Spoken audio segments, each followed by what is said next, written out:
On interprète la loi, les psaumes et les prophètes, mais on n'interprète pas les épîtres.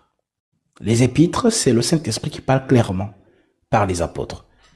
Voilà pourquoi celui qui écoute Jésus dans les évangiles et qui n'écoute pas les apôtres dans les épîtres, celui-là est confus puisque le message de Jésus est voilé. Son message n'est pas clair. D'où le fait qu'il annonce le Saint-Esprit pour que le Saint-Esprit nous guide donc dans toute la vérité. Pourquoi les apôtres qui vont nous prêcher par la suite vont devoir nous prêcher par le Saint-Esprit. Voilà pourquoi ils ne peuvent pas nous prêcher s'ils n'ont pas encore reçu le Saint-Esprit. D'où le fait que le Christ leur avait dit de ne pas s'éloigner de Jérusalem jusqu'à ce que je vous ai promis vienne sur vous. Et alors vous serez mes témoins à Jérusalem jusqu'aux extrémités de la terre. Donc si on a compris cela, l'apôtre Pierre donc nous dit qu'aucune prophétie de l'écriture ne soit l'objet d'une interprétation particulière. Ça veut donc dire quoi?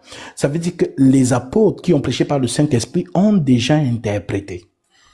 Donc ce qu'ils ont dit, c'est ce qui sera palpable. Alors, lisons ce que les apôtres ont dit, puisque Gasby n'enseigne pas ces choses à lui. Gasby est le petit frère des apôtres. Il répète ce que les apôtres ont enseigné, tel que Paul le disait à Timothée. 2 Timothée 2, 1 à 2. Toi, donc mon enfant, fortifie-toi dans la grâce qui est en Jésus-Christ et ce que tu as entendu de moi, en présence de beaucoup de témoins, confie-le à des hommes fidèles qui soient capables de l'enseigner aussi à d'autres. Donc, il n'y a pas une autre doctrine ou une autre révélation, mais nous perpétuons ce que les aînés, dont les apôtres, avaient déjà enseigné.